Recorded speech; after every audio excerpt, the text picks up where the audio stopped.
welcome to SVG-TV News for Thursday, November the 28th, 2019. I am Bhavin Oliver with the details. Human rights activist and director of Marion House, Jeannie Oliver, has expressed concern with the growing number of sexual assaults and rape in the country. Oliver said these reports are disheartening, especially at a time when the country is observing 16 days of activism against gender-based violence. Just yesterday, one of the youths from Marion House in our Kingston program was beaten because she said no to a sexual assault perpetrator. And today we hear about another Marion House youth in the Kingston program who has been raped.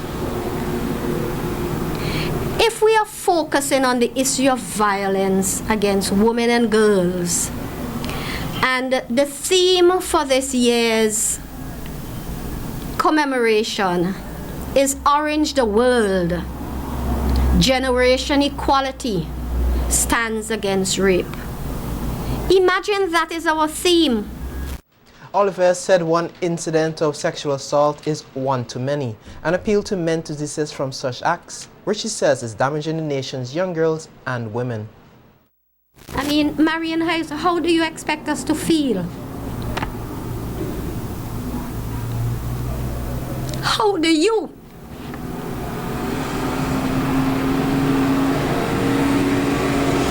When 3 of our youths from our Kingston group, 3 of them, one said no, so she was beaten, but the other 2 experienced the rape. How do you expect me to feel as a volunteer? I am not paid, so I will not keep my lips closed. I will continue to speak. And these are the vulnerable, at risk, and marginalized within our Vincentian society. I will continue to cry for them. I will continue to speak for them. Leave men, whether you're old, middle-aged, or you're a teenager, or you're younger, leave the girl Pickney alone. Leave my girl children alone. They are ours. One victim is one too much.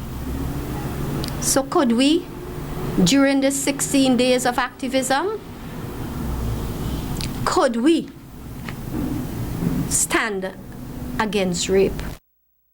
Representative of the SVG Christian Coalition, Mandella Peters, said they will continue to speak out against such acts and said that perpetrators must face the full force of the law. Of rape and incest, they're an attack on our society, and we firmly would speak against, rape and domestic abuse, incest, sexual abuse, and sexual violence. We are against it. We are praying for the victims of those abuses, and we're praying that the perpetrators will be brought before the courts and that justice will be done in relation to these matters. These are matters which touch and concern, the most vulnerable in our nation. With the idea that education can facilitate meaningful change, another activist, Maurice Franklin, has been engaged in a series of sessions to help educate the youth on the critical issue of consent. Consent is a key word which determines whether sexual contact is acceptable or is in breach of the law. Franklin was at the community college today holding a session with some of the students on this and related issues. One of the most important factors when we're considering rape is whether or not there was consent. Was this a consensual act? But I thought, instead of approaching it from the perspective of simply trying to discuss the issue, I thought we could explore it with young men as presenters, because their perspective is particularly crucial as they are usually the ones who commit these offenses. Even though it's an issue that we think, okay, it affects women, we need to consider our young men and looking at it from a perspective also of self-love and whether or not you've really considered, is your life worth risking for 2 minutes of pleasure?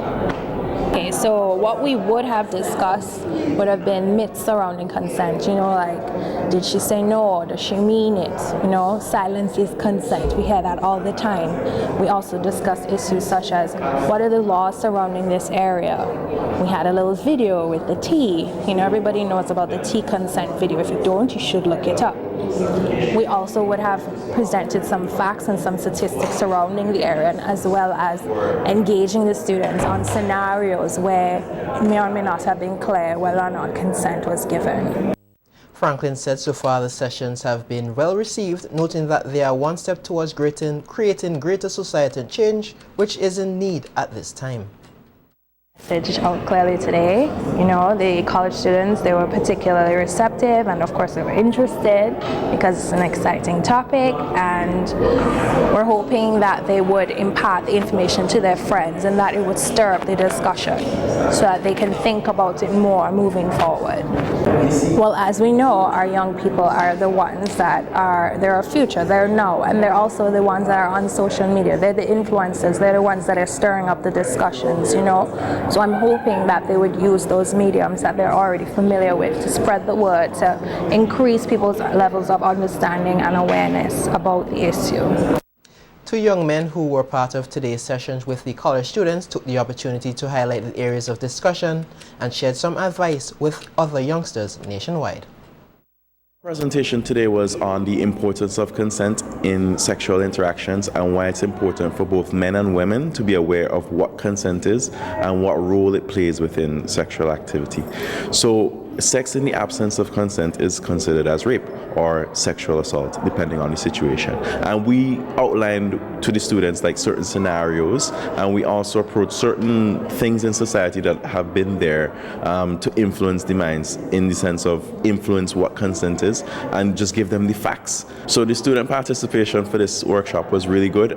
They were able to tell us what their concerns were, and they were able to tell us what they thought about the scenarios that we gave them, what they think was consent in that situation, and if consent was given. And it's important to note that most of them had the right idea. There were one or two times where we had to clear up some things, in the sense of maybe they had a misconception and we had to just clarify and say, well, no, this is how it really is, and this is not what you think it is. But the student participation was good overall. The statistics are alarming, and we know the situation in St. Vincent and the Grenadines currently. So I want to, as a young man, make a call to my fellow young men to be the change that you want to see. We have to represent the change that we want to see in the next generation. We have to create the sort of society that we want our children to grow up in. The Mental Health Rehabilitation Center continues to make strides towards reintegration of mental health into the primary healthcare system. Today, several district doctors were engaged in a training session to help boost their capacity to provide care to persons suffering with mental issues. Facilitator of the training exercise, Dr. Amory Morris-Patterson, said the participants were able to learn more about the conditions such as depression, which is a common condition doctors see in patients. That you'd have to do is to work with the district doctors, because they are in charge of the clinics and they're the ones who are going to be seeing the patients. So our job is to review with them these mental disorders, and also to help them to update their management practice and make them feel supported, because they already have their hands full with other common chronic non-communicable diseases like hypertension, diabetes, and so it's good so that they feel supported and that they have a protocol, a standardized protocol that is not just followed here in St. Vincent, but is something that through the Pan American Health Organization that they are trying to do in all the other countries in the Caribbean, where they're able to follow these standardized algorithms and protocols so that they'll be able to recognize and treat common conditions like depression.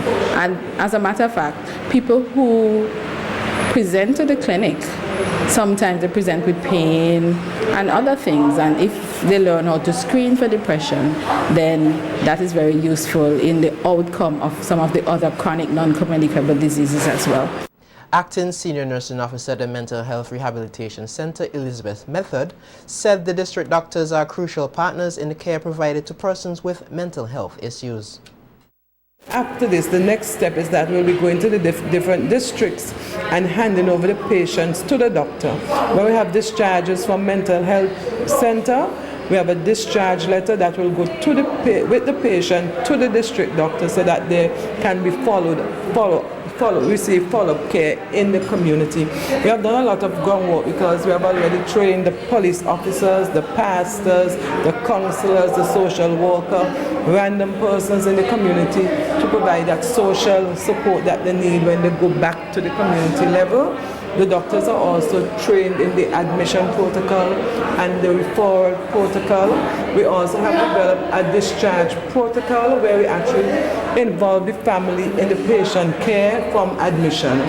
So by the time they're ready for discharge, the family already has a good understanding of what is happening with the patient, their medication, when they should see the doctor again, signs that they should look for, so that they can provide that support framework for the patient when they get back out. So the district doctors now, having them on board is what is key to really maintaining the reintegration of mental health into primary care.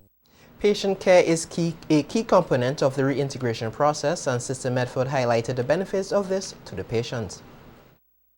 One of the things about it is that some of our patients, if for some reason we didn't have transportation to go to the patient to have the clinic in the district, or the patient did not have money to come to us to the clinic, a patient having missed medication for 1 month, they were liable to relapse.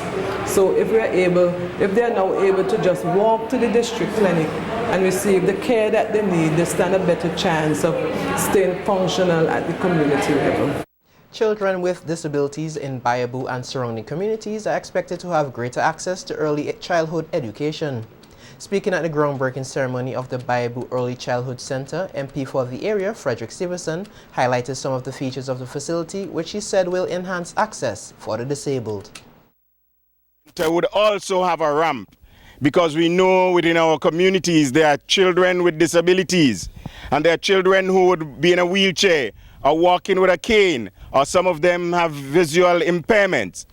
And so we have to ensure that in this modern age, we build facilities that can take care of the persons with disabilities among us. As a minister with responsibility for persons with disabilities, I've always maintained that in St. Vincent and the Grenadines, we cannot construct anything governmental without taking into concern the care of the persons with disabilities among us. And this facility, this new facility, would have all those amenities for the children who would come here who have a disability. It is going to be a beautiful facility. It is going to enhance this beautiful community of Bayabu. Project manager with the Basic Needs Trust Fund, Dunstan Johnson, said the facility is not being built to compete with private facilities. After being built. And the onus is on you. It is incumbent upon everybody here in Bayabu to ensure that it is well kept and used for the purposes intended. Some folks will say that the government is crowding out the private sector. That is not the case. The private sector cannot do it, cannot put down an early childhood development center in every village. Notwithstanding that they are trying, but the government has to ensure that whatever it takes to develop the education sector, it is done properly and with the support of the whole community.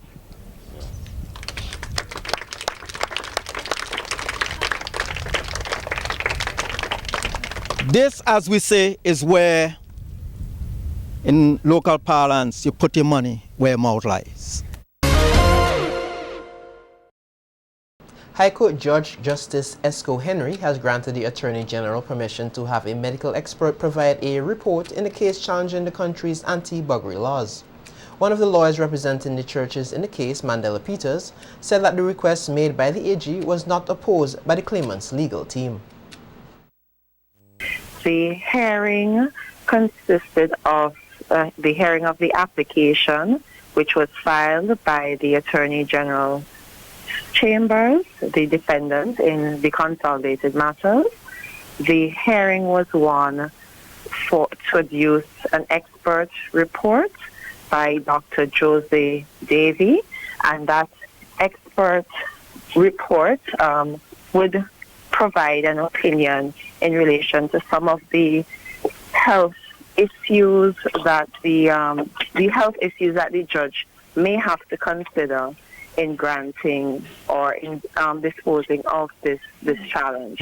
So the expert report is to speak to the validity of medical journals that indicate an increased probability for the termination of sexually transmitted diseases via anal receptive sexual intercourse.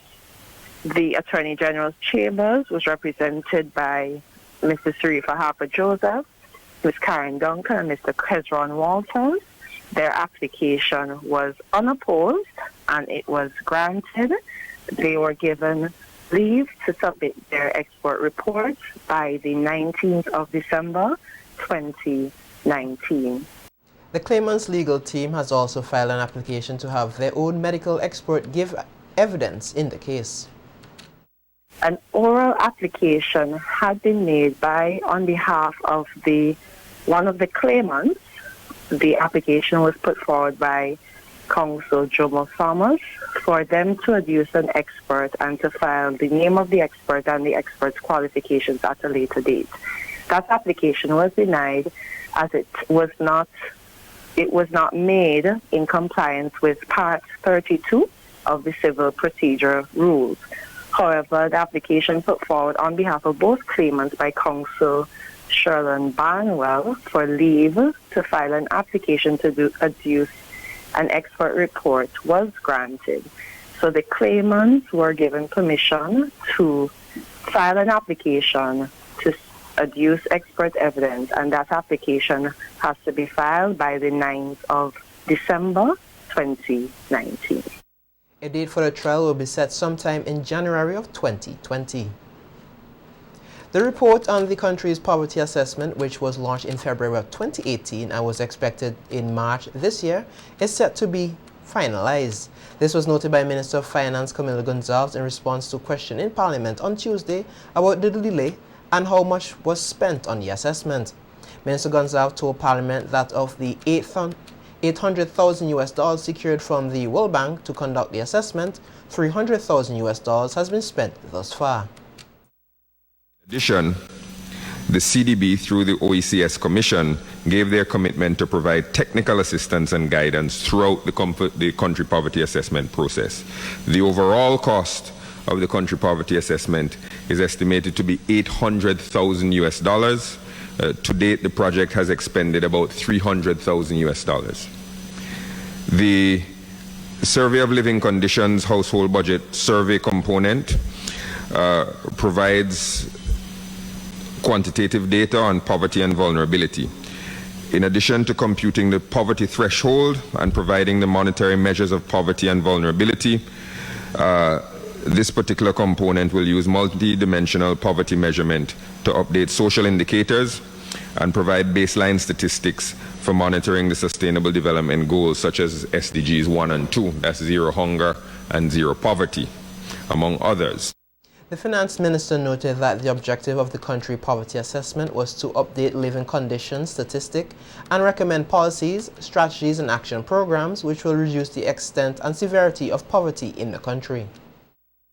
In addition to computing a poverty threshold, the country poverty assessment will use multidimensional poverty measurement to update social indicators. It will also examine the processes that generate and maintain conditions conducive to poverty and deprivation, existing responses to the poverty situation, and the means available for effective poverty reduction.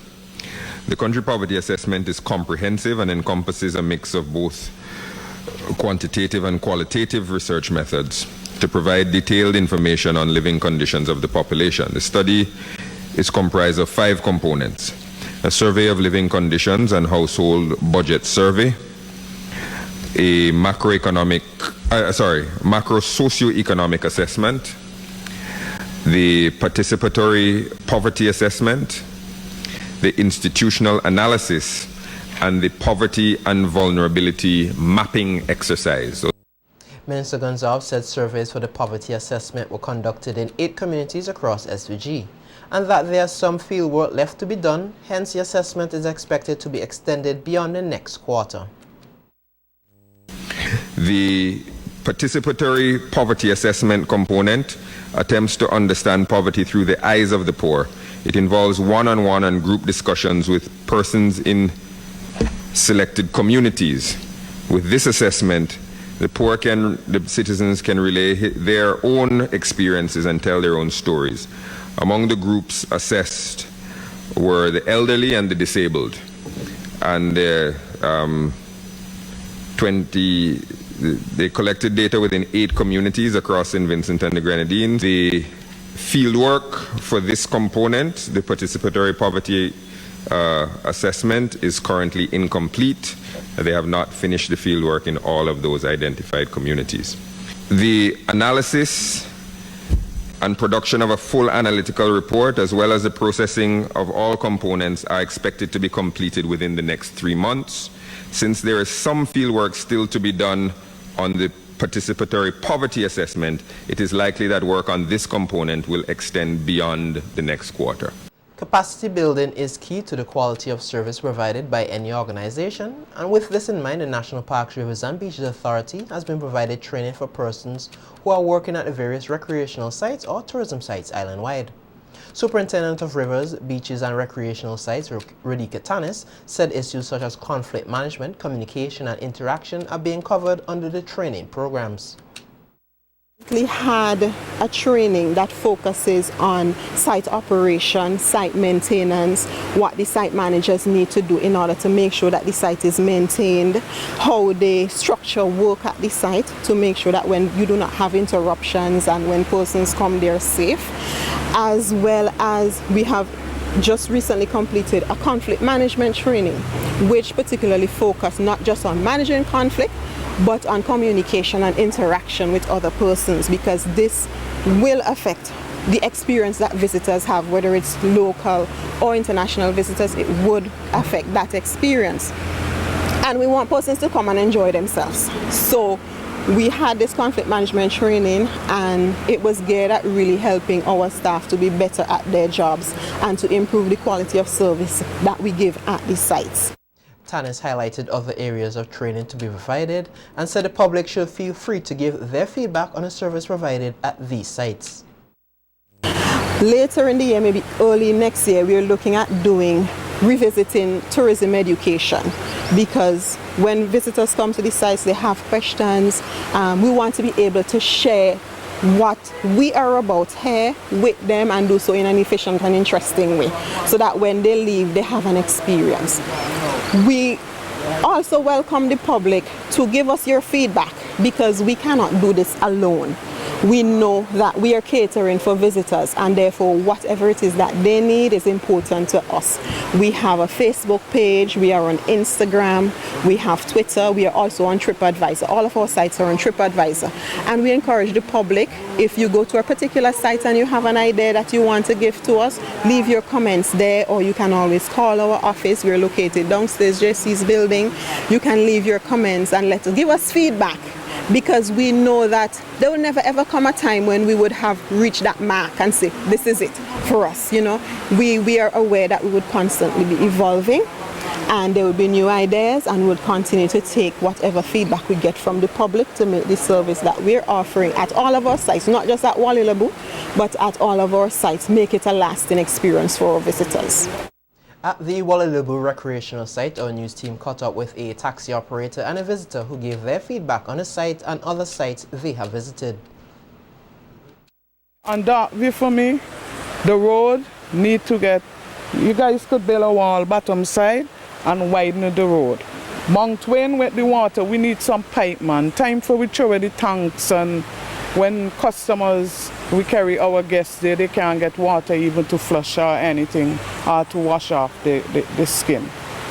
I think you guys need to do something to Mount Wayne, run pipelines, go down there and let we get fresh water. Even though you want to charge a $5 US or $1 US, how you want to do it, I think you could upgrade that site. All right? And build some more gazebo.